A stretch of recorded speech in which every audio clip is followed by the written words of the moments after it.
Alright, day 2 of my vlogging. Keep me mentally sane. Alright, so anyways, yesterday was a great day. I went to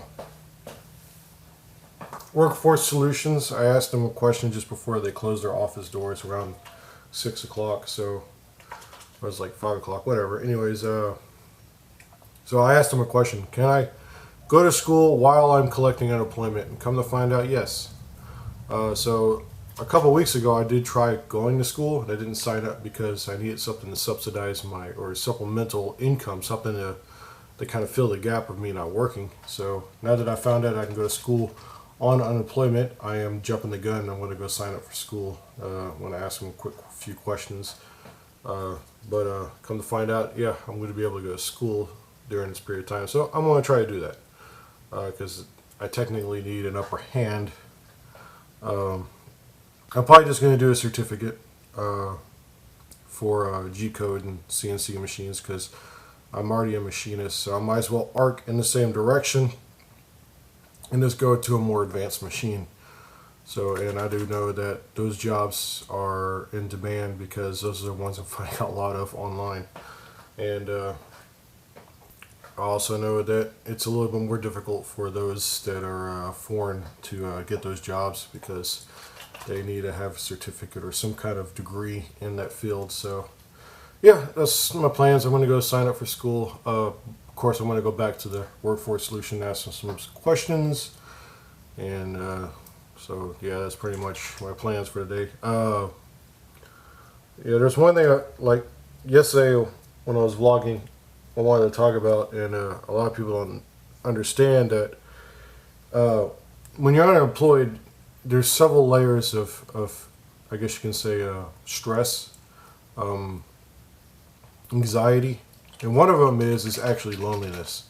So even if you're around family and stuff like that, you have all this time to yourself, right? And I'm coming to find out even my friends that have time don't have time. So you end up a lot of the things you're occupies your time is personal. So the vlogging is one of the things I'm trying to fill in that gap. So biking and stuff like that. So I'm trying to get myself up to some more hobbies. So I'm not sitting in front of my computer playing tower defense games or, you know, making videos is one of the things that I enjoy. So that's one of the reasons why I'm vlogging, so I can make these videos and post them online and see how many, you know, people out there actually watch vlogs about American unemployment. It is not a vacation. It is a type of torture, in my opinion. So even though next month, if I'm still in the situation, I'll be okay with it because next month is an extremely excellent month for a lot of things that go around the state. So a lot of events and activities, so and stuff I want to record. Even though I can record it even if I'm working, regardless, next month is just going to be awesome. So at least that's my intent, is to make it as awesome as I possibly can. So anyways, yeah, this sums up today's beginning of my unemployment vlogging. Look at this. There's literally no one at the park. I actually was staying inside. You know, I was looking at the weather, but I was getting stir crazy and cabin fever was kicking in quite a bit, and I said, fuck it, you know what? I'm gonna bike, rain or shine, I don't give a shit. It's gonna be a routine, it's gonna be a religious routine, I'm doing it every day. So yeah, just to give a heads up of what's going on and putting this on a stand. At the time I was kind of messing around with my RC cars and shit, you know, trying to keep myself busy, waiting for the Skype call to come in. And of course, the first time I ever used Skype, and because of the way Windows 10 is, and my experience through Windows 8, I practically gutted out my operating system, so it was blocking the camera and everything on my laptop. So I had to go in there and reactivate it. So the first call didn't go through. Second call did. I did the interview, and I didn't get that job. But it's kind of funny because I'm starting to like dissect how that interview went, and you know, I don't know what kind of person they were looking for, but you know, I kept on talking about how I'm into safety and everything, so, and I realized that that's probably not the thing to talk about. I probably should just keep off subject of, or try to describe myself a little bit differently than what I truly am. So, like 8 years back, I tried to become a cop, right? So I got to talk to, I guess, the captain or whatever, and he didn't want me because I was being too honest on the paperwork, right? And I'm sitting there thinking, it's like, so they're looking for dishonesty. The police force wants dishonesty. So it's like, yeah. So in further research of Transocean, I found out that they have like one of the worst safety records. Their website's showing nature and everything, right? And I'm like, wait a minute, Transocean, New Horizon. So I found out that Transocean hires for BP. So I mean, I kind of wanted to get it and I kind of didn't. It didn't pay very well. It was $4,800 every 21 days, which, you know, when I hear people talk about going offshore and everything, they always talk about you're making like $30,000 a month and shit like that. I'm thinking $4,800 for 21 days on, 21 days off. I'm kind of glad I didn't get it. So yeah, so Transocean, you can eat a bag of dicks. So I hope they don't contact me again. I mean, I was excited about the adventure of it, you know, but after doing some more research, it's probably a good thing it didn't happen. All right, so I went and got my old bike fixed. This bike is 1,000 times better than that piece of shit bike I bought at Walmart.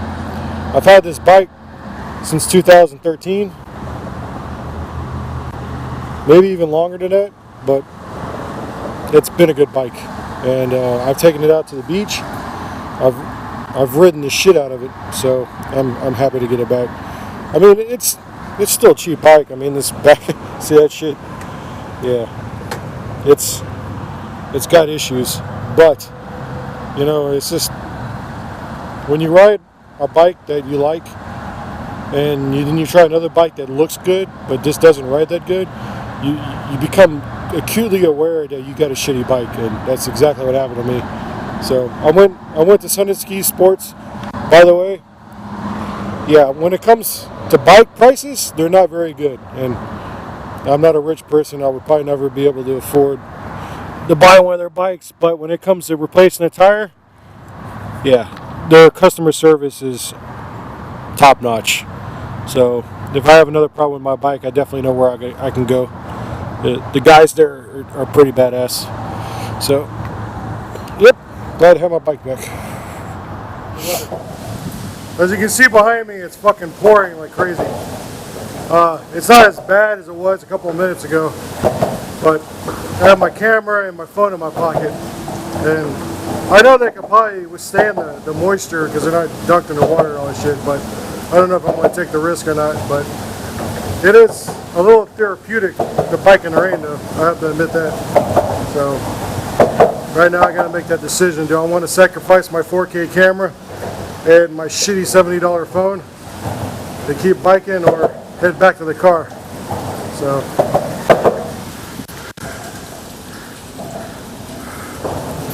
it does have me thinking, though. I've been watching a lot of videos of people going on like specific adventures, like goal adventures.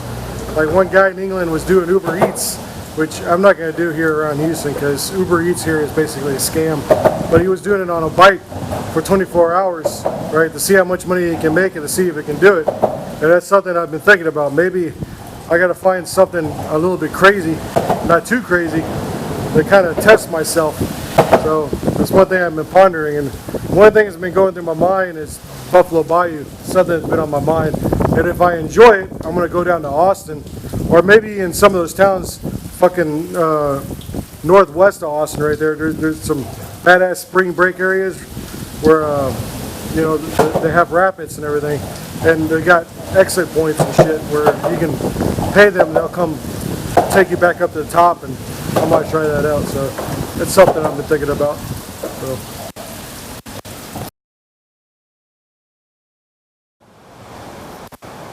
Now, if there's any foreigners that ever watch this video, one thing you gotta understand is you always think about America as having opportunities and you'll be able to succeed when you come here. It's not always the case. I'm born here, I've been living here my whole life, and we suffer from the same stress and anxiety as any other person in any other country in the world. And the opportunities don't come in front of you. And one of the things that I feel personally that I'm suffering from is specifically what I like to think of as mental drowning. Drowning, like suffocating, you know. I worked at a company where I was always trucking the same direction, you know, seeing the same scenery, dealing with the same politics.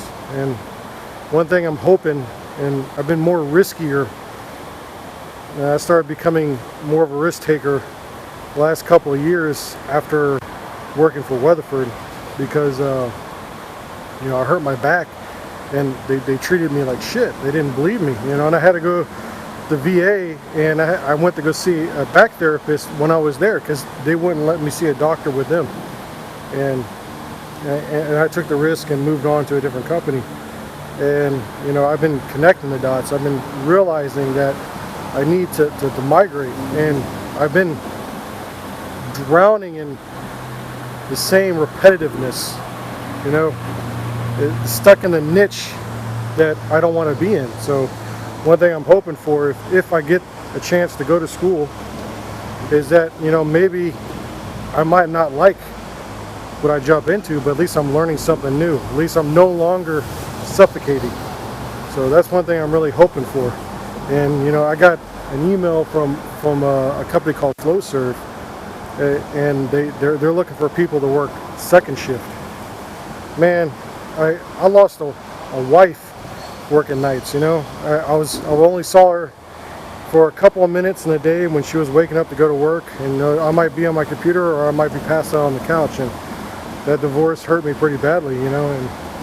And that was one crucial factor that kind of deteriorated. So, and one thing I'm really hoping is, you know, if anyone comes over to this country, you know, that they realize that it's still difficult here. I mean, the bills are a lot higher, and if you're a foreigner, you're making a lot less than what an average person would make. And I mean, I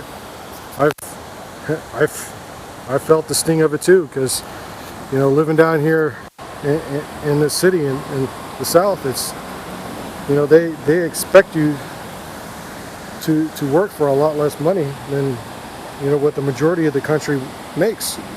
And housing is going up, everything's inflating like crazy, and it's, you know, I'm not going to work for $15 an hour driving through this horrible traffic, suffering from road rage, to work a second shift job where I don't get to visit or hang out with my girlfriend's kid and her, and you know, it will introduce too much stress. So, you know, I'm glad I'm getting emails like that, but I don't want to do that shit.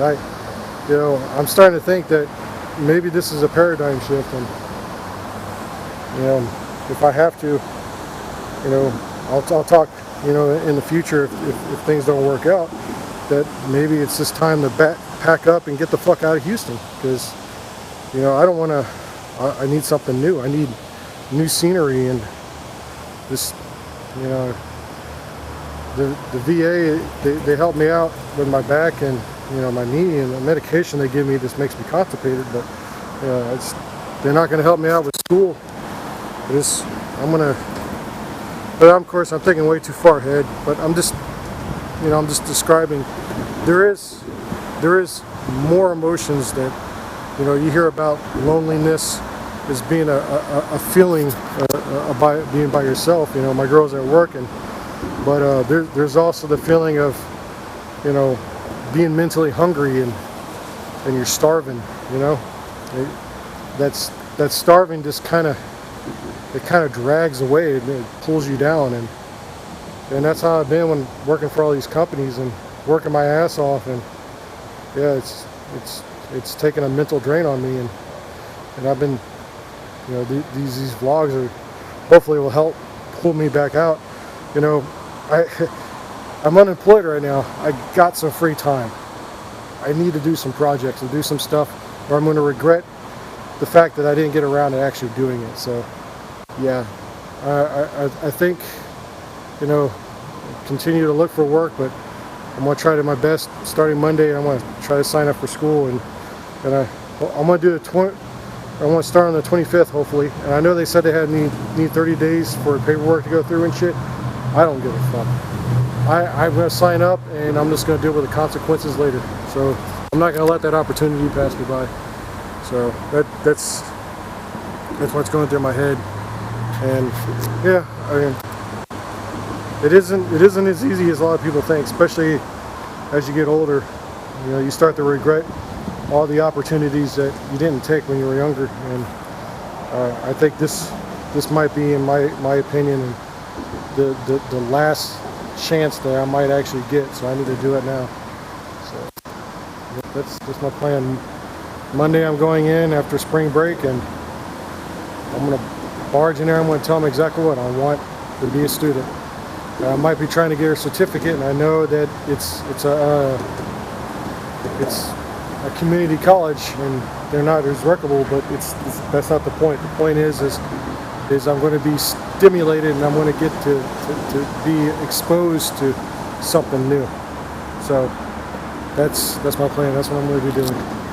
So, and I know that there's probably some program out there that I haven't been able to dig out through, or haven't been able to kick down that door yet, but I'm going to just keep fucking knocking on them. And if I have to, I'll start being a little bit annoying, because I found that my buddy, he was starting to be a little bit of an ass, and at least, you know, people looked at him with negativity, but he was heard. So that might be something I might have to start doing.